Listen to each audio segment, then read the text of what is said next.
আসসালামু আলাইকুম। আমি পিরজাদা আসিম বিল্লাহ সিদ্দিকী বলছি।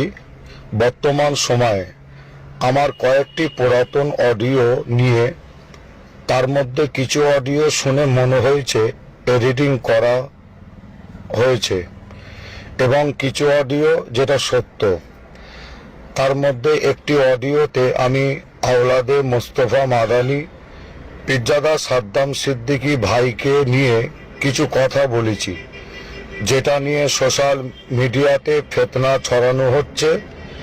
এর জন্য আমি আল্লাহ পাকের কাছে ও পিরজাদা সাদ্দাম সিদ্দিকী ভাই এবং তার পরিবারের কাছে আমি ক্ষমা চাইছি। এছাড়া মুফতি আব্দুল কাইয়ুম সাহেব, মুফতি আব্দুল মাতিন সাহেব, মুফতি রজব আলী সাহেব, মাওলানা শাহানুর আলম সাহেব এবং বিভিন্ন মতপথের বিরুদ্ধে যদি ভুল বলে থাকি, আল্লাহ পাকের দরবারে মাপ চাই এবং আপনাদের সকলের কাছে মাপ চাইছি। বর্তমান মুসলিম উম্মার পরিস্থিতির দিকে লক্ষ্য করে সকলকে আহ্বান করছি, আসুন আমরা সকলে পিছনের কথা সবকিছু ভুলে গিয়ে মুসলিম উম্মার জন্য মিলেমিশে কাজ করি।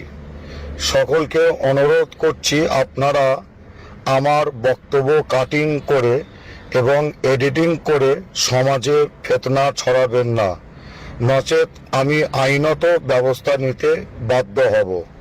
আপনারা সকলে ভালো থাকবেন, সুস্থ থাকবেন। আমার জন্য আপনারা দোয়া চাইবেন, আমি আপনাদের জন্য দোয়া চাই।